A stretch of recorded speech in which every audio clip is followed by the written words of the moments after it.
नमस्कार, आप देख रहे हैं अपना बिहार। मैं हूं आपके साथ विभा उपाध्याय। गोपालगंज में हत्या का एक ऐसा मामला सामने आया जिसे सुनकर आपका कलेजा भी कांप जाएगा। 19 साल की लड़की को सिर्फ इसलिए मौत के घाट उतार दिया क्या क्योंकि उसने अपनी पसंद से अपना जीवन साथी चुना था। पूरी रिपोर्ट आप देखिए।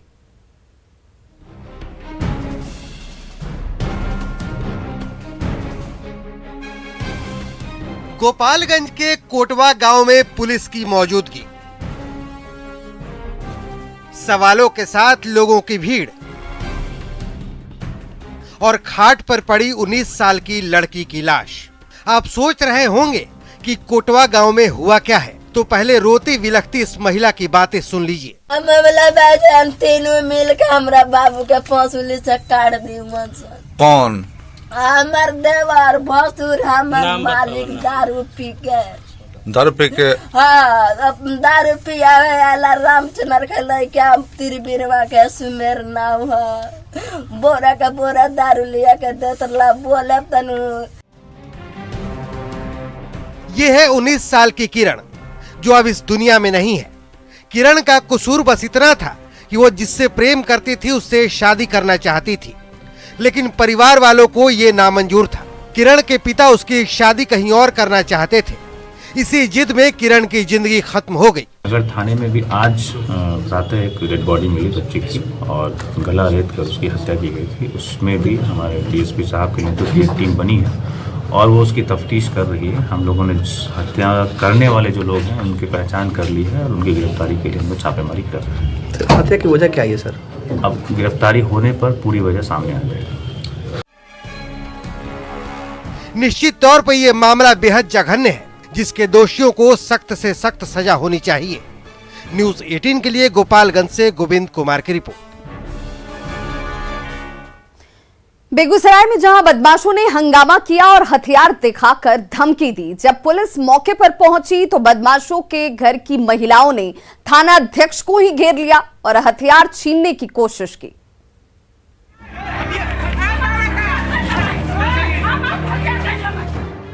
उग्र महिलाओं से घिरे दारोगा जी बड़ी मुश्किल में फंस गए हैं। कोई चेहरे से मास्क खींच रहा है तो किसी ने कमर में लटके रिवॉल्वर पर अटैक कर दिया है।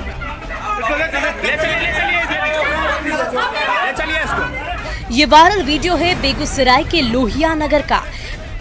दबंग पड़ोसी समरेंद्र सिंह से परेशान बीजेपी नेता शुभम कुमार के फोन पर लोहिया नगर थानाध्यक्ष मौके पर पहुंचे तो दबंग पड़ोसी के परिवार की महिलाओं ने अकेले दारोगा को घेर लिया और उनकी सर्विस रिवॉल्वर छीनने लगी।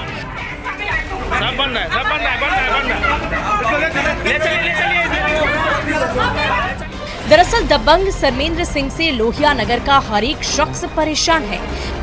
सुबह में उधर से 3 लड़का आया, एक को तो पहचानते हैं, 3 को नहीं पहचानते, 2 को। और हमको कहा 50,000 रुपया देना पड़ेगा, नहीं तुमको मार देंगे। गोली इसमें सटा दिया। दरअसल लोहिया नगर के दबंग समरेंद्र सिंह की हरकतों से पूरा मोहल्ला परेशान है।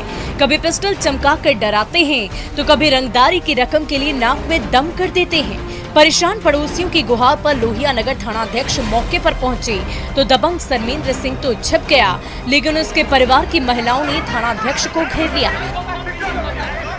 बाद में पुलिस ने 2 महिलाओं समेत 3 को गिरफ्तार किया और दबंग के घर से पिस्टल, बाइक और आपत्तिजनक सामान जब्त किया। लड़की पुतौज है, वो उनके कमर में लटक गया और उनका पिस्तौल छीनने लगा। पिस्तौल छीन के मारने का पोजीशन हो गया कि उनको पिस्तौल मार देता, लेकिन वो किसी तरह हटे। सब ये था। लोहिया नगर पुलिस ने दबंग परिवार को हिरासत में ले लिया है तो मोहल्ले वालों ने राहत की सांस ली है। संतोष कुमार, न्यूज़ 18 बेगूसराय। भागलपुर धमाके के 3 दिन बीत चुके हैं। जिस घर में धमाका हुआ उसका मालिक मोहम्मद आजाद अब तक पुलिस की गिरफ्त से बाहर है। हालांकि इस मामले में पुलिस ने एक संदिग्ध को गिरफ्तार किया है।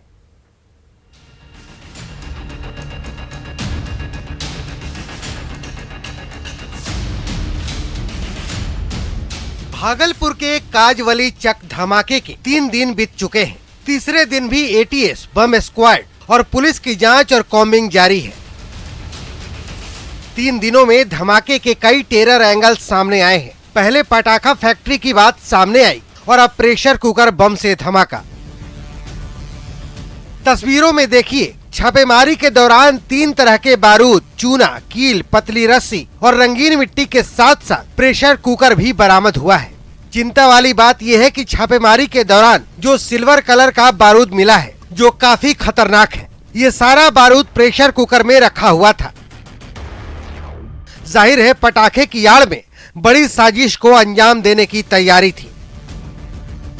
इस बीच काजवली चक विस्फोट मामले का सबसे बड़ा किरदार मोहम्मद आजाद अब तक पुलिस की पकड़ से बाहर है। ये तस्वीर मोहम्मद आजाद की है। जिस घर में विस्फोट हुआ था वो मोहम्मद आजाद का था। मोहम्मद आजाद ने ही लीलावती देवी को घर किराए पर दिया था। घटना के बाद से ही मोहम्मद आजाद फरार है। आजाद की गिरफ्तारी के लिए छापेमारी जारी है। हालांकि पुलिस ने धमाके के एक आरोपी नवीन मंडल को गिरफ्त में लिया है। विस्फोट में नवीन मंडल का दोनों पैर जख्मी है, जिसका इलाज जवाहरलाल नेहरू हॉस्पिटल में चल रहा था। वहीं से पुलिस ने उसे हिरासत में लिया है। जाहिर है धमाके के हर तार को पुलिस बारीकी से खंगाल रही है। उम्मीद है कि धमाके का सच सामने आएगा, लेकिन सबसे जरूरी है मोहम्मद आजाद की गिरफ्तारी। पटना से न्यूज़ 18 के लिए अमित कुमार और भागलपुर से आशीष रंजन की रिपोर्ट। तो वहीं आरा में बेखौफ लुटेरों ने दक्षिण बिहार ग्रामीण बैंक में लूट की घटना को अंजाम दिया। हथियार से लैस 4 की संख्या में आए लुटेरों ने गजराजगंज ओपी के बीबीगंज ब्रांच से 12 लाख रुपए लूटे। लुटेरों ने पहले गार्ड की पिटाई की और उसके बाद मैनेजर और ग्राहकों से भी मारपीट की गई। इसके बाद 12 लाख रुपए कैश लेकर ये अपराधी यहां से फरार हो जाते हैं। लूट की घटना के बाद मौके पर पहुंची कई थानों की पुलिस ने जांच शुरू की है। गजराजगंज ओपी के अंतर्गत क्षेत्र पड़ता है बीबीगंज। यहाँ पर बैंक है, मध्य ग्रामीण बैंक। यहाँ पर लूट की घटना घटित हुई है। 4 अपराधी आए थे, चेहरा अपना बांध करके। उन्होंने करीब 12 लाख के आसपास का कैश लूटा है, जो काउंटर पर रखा था। चलित कैश जो था उसकी लूट हुई है। भोजपुर में अपराधियों ने लूट की एक बड़ी घटना को अंजाम दिया है। दिन दहाड़े अपराधी जो हैं उन्होंने भोजपुर के गजराजगंज ओपी के बीबीगंज बाजार में दक्षिण बिहार ग्रामीण बैंक में लूट की बड़ी घटना को अंजाम दिया है। तकरीबन 12 लाख रुपए की लूट हुई है। 4 की संख्या में बाइक सवार अपराधी थे, जो कि खुलेआम आए और दिन दहाड़े इस इलाके में लूट की जो है उस बड़ी घटना को अंजाम दे डाला। लेकिन ये देखिए, ये हाईवे है, घटना स्थल के पास ये हाईवे का इलाका है। दिन भर भीड़ लगी होती है, लेकिन जो अपराधी हैं, जो डकैत थे या जो लुटेरे कहे जाए, उन्होंने दिन दहाड़े लूट की इस बड़ी घटना को खुलेआम अंजाम दिया और चंपत हो गए। तो कुल मिलाकर कहें तो एक पुलिस प्रशासन के लिए बड़ी चुनौती है। अपराधियों ने खुलेआम लूट की घटना को अंजाम दिया है। अब देखना होगा कि इस पूरे मामले में पुलिस कब तक लुटेरों को गिरफ्तार कर पाती है। न्यूज़ 18 के लिए भोजपुर से मैं हिमांशु प्रवीण।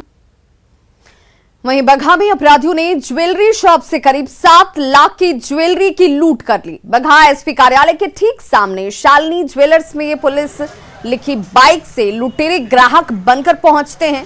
7 लाख का सोना लूटकर फरार हो जाते हैं। एक लुटेरा पुलिस की वर्दी भी पहने हुए था, जो जानकारी इस वक्त सामने आ रही है। और लुटेरों ने अकेले दुकान में बैठे दुकानदार से आभूषण दिखाने के बाद हथियार की नोक पर करीब 7 लाख के सोने के जेवरात का डब्बा लिया और यहां से फरार हो गए।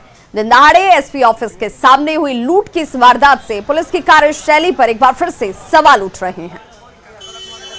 आदमी आया था, बोला था कि सामान दिखाइए, और सामान दिखाए हैं। और 2 आदमी, एक वर्दी का ड्रेस पहना था, जो मतलब समझ लिए, कहा है कि सामान दे दो नहीं तो ये कर देंगे। अकेले दुकान में थे और सामान जबरदस्ती पॉकेट में रख लिया और यहाँ से बाइक स्टार्ट किया और सीधे उसके बाइक पर पुलिस नंबर लिखा था, पुलिस लिखा था केवल पुलिस। एसपी कार्यालय के ठीक सामने हम लोग हैं। अच्छा, कितने का लूटपाट की गई आपके साथ? 6-7 लाख, मतलब ये बब है अंदाज, मतलब 6-7 लाख से ऊपर की है। और बड़ी खबर इस वक्त छपरा से आ रही है, जहां पर सीएसपी संचालक से 4.25 लाख रुपए की लूट की गई है। सीएसपी संचालक से 4.25 लाख रुपए लूटे गए। सीएसपी संचालक को इस दौरान गोली मारकर लूट की घटना को अंजाम दिया गया है। सहजीतपुर के मिड़का गांव की यह घटना है, जहां पर लूट की घटना को अंजाम देकर अपराधी फरार हो चुके हैं। सीएसपी संचालक से 4.25 लाख रुपए की लूट की वारदात सामने है। तो छपरा से ये बड़ी खबर, जहां पर सहजीतपुर के मेडुका गांव की ये घटना, 4.25 लाख रुपए की लूट की घटना को अंजाम देने के बाद अपराधी फरार हैं। सीएसपी संचालक से इस लूट को अंजाम दिया गया। खबर नालंदा से, जहां पर ग्रामीणों ने पुलिस पर ही पथराव कर दिया, जिसमें 2 पुलिसकर्मियों को चोटें आई हैं। घटना गिरियक थाना क्षेत्र की है और बालू के अवैध उठाव की खबर मिलने के बाद पुलिस यहां पर कार्रवाई करने के लिए पहुंची थी, छापेमारी करने के लिए पहुंची थी। इसी दौरान पुलिस को आता देखकर एक ट्रैक्टर सवार पंचाने नदी में कूद गया, जिससे उसकी मौत हो जाती है। वहीं पुलिस उसके शव को पोस्टमार्टम के लिए ले जा रही है और इसी दौरान ग्रामीणों ने भी हमला कर दिया। पथराव में 2 पुलिसकर्मियों को चोटें भी लगी हैं, साथ ही पुलिस की गाड़ी के शीशे भी टूट गए। बाद में एसडीओ और डीएसपी मौके पर पहुंचे और बड़ी संख्या में पुलिस बल की तैनाती इलाके में की गई है। हंगामा करने वाले कुछ लोगों को हिरासत में लेकर पूछताछ भी जारी है। बिहार विधानसभा में आज मंदिर, मस्जिद और कब्रिस्तान, शमशान के नाम पर भारी हो हंगामा और बवाल हुआ। मंदिर, मस्जिद और कब्रिस्तान, शमशान की घेराबंदी को लेकर आरजेडी और बीजेपी के सदस्यों ने खूब हंगामा किया। आरजेडी विधायक शमीम अहमद ने विधायक फंड से कब्रिस्तान की घेराबंदी की इजाजत देने की मांग की, तो कई विपक्षी विधायकों ने इसका समर्थन कर दिया। फिर बीजेपी विधायकों ने भी मंदिर और शमशान की घेराबंदी की मांग उठा दी। हंगामे को देखते हुए स्पीकर ने कहा कि सरकार विधायक फंड से शमशान हो, कब्रिस्तान हो या फिर मंदिर, इन सब की घेराबंदी कराने पर विचार करेगी और इसी सत्र में इसका जवाब देगी। सरकार ने स्पष्ट शब्दों में कहा है कि अभी विचार। तो कब्रिस्तान और शमशान की घेराबंदी पर बयानबाजी सदन के बाहर भी जारी रही। बीजेपी विधायक हरिभूषण ठाकुर बचौल ने कहा कि जब कब्रिस्तान की घेराबंदी होती है तो फिर शमशान और मंदिरों की घेराबंदी भी होनी चाहिए। आरजेडी विधायक मोहम्मद निमतुल्लाह ने भी कहा कि इसमें किसी को क्या आपत्ति होगी, सरकार को इस पर विचार जरूर करना चाहिए। रोज पहले मेरा भी प्रश्न था, जिसका भी उत्तर ढंग से नहीं दिया गया था, तो मैंने पुरजोर ढंग से कहा कि जो भी पुराने मंदिर हैं और शमशान हैं उसको भी मुख्यमंत्री क्षेत्रीय विकास निधि से घिरवाया जाए। क्या मिला जवाब? विचार करेगी सरकार, घिरवाया जाएगा। तो बिल्कुल होनी चाहिए। हम तो तमाम लोगों ने कहा कि उसकी भी घेराबंदी हो, इसमें किसी को क्या एतराज हो सकता है। वो भी धर्म का आस्था है, ये भी है। वहाँ जब ये है श्मशान घाट है, श्मशान घाट की भी घेराबंदी हो, मंदिर का ये जो 4 दीवारी है उसकी भी घेराबंदी हो, उसके भी हो। उसके लिए सरकार जो है इस तरह से उसकी नीति बनाई है, इसका भी नीति बना दे। ये तो सवाल किया गया है। तो बिहार विधानसभा में आज एक बार फिर से जमकर हंगामा हुआ। तृतीय अनुपूरक बजट पर चर्चा हो रही थी और बीजेपी के विधायक कुमार शैलेंद्र सरकार के कार्यों का जिक्र कर रहे थे। उन्होंने कह दिया कि जो लोग वंदे मातरम नहीं गाते वो राष्ट्रद्रोही हैं। कुमार शैलेंद्र के बयान से नाराज सभी विपक्षी दलों ने सदन में जमकर प्रदर्शन किया।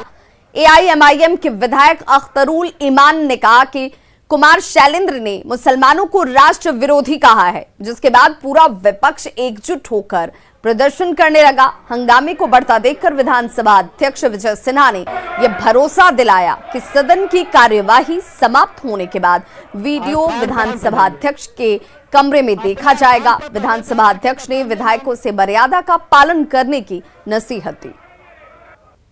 जो राष्ट्र विरोधी ताकत है उसके बारे में कुछ बोलते हैं तो इनको दर्द होने लगता है महोदय।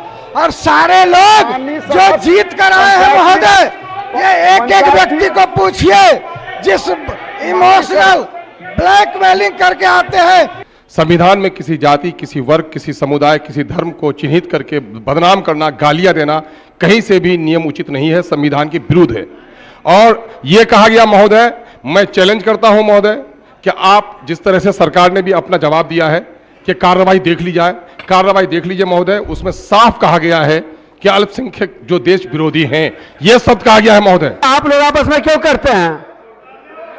अब भाई वीरेंद्र जी टोपी पहने हैं, कल इनके टोपी पर आपत्ति कीजिए, किसी के पगड़ी पर आपत्ति कीजिए, ये उचित नहीं है। ये इस तरह की बयान उचित नहीं है। वैशाली से आए छात्रों ने आज बिहार विधानसभा की कार्यवाही देखी। सामाजिक नैतिक संकल्प अभियान के तहत छात्रों को विधानसभा में आमंत्रित किया गया था। कार्यवाही देखने के बाद छात्र काफी खुश नजर आए। उनसे बात की हमारे सहयोगी आनंद अमृतराज ने। बिहार विधानसभा के बजट सत्र में आज स्कूली छात्र पहुंचे हैं सदन की कार्रवाई देखने के लिए, और ये तमाम छात्र वैशाली से आए हुए हैं और इनके लिए शायद पहला मौका है। क्या नाम है आपका? आज आप जब सदन में कार्रवाई देखे तो क्या कुछ देखा, क्या कुछ सीखा? जी, मैं तो पहली बार आया। पहले तो फिल्मों में देखता था या फिर गांव में टीवी वगैरह थे तो उसमें देखता था कि सदन की कार्रवाई चलती थी किस तरीके से, लेकिन आज रियल में देखा तो हमको लगा कि हाँ, सदन वास्तव में हमने लाइफ का पहला अचीवमेंट यहीं से मतलब कि एक तरीके से शुरू किया, और हमें लगा कि सदन में देखा कि पक्ष विपक्ष किस तरीके से वाद विवाद करते हैं। यहाँ पे जहाँ पे जो हमारे वैशाली में जो चीज की कमी है वो कैसे उनको सवाल को रखा जाता है और उनका जवाब भी दिया जाता है, और उनकी कमी को भी पूरा कैसे किया जाता है, हमने वो भी देखा। मतलब जैसे कि विरोध जो विपक्ष दल होते हैं सवाल उठाते हैं तो पक्ष लोग बहुत अच्छे से उसका जवाब देते हैं और उसे पूरा करने की भी कोशिश करते हैं। पॉलिटिशियन बनने का मन करता है? Yes sir. तो खबरों का सिलसिला लगातार जारी है। आप देखते रहिए न्यूज़ 18 बिहार झारखंड।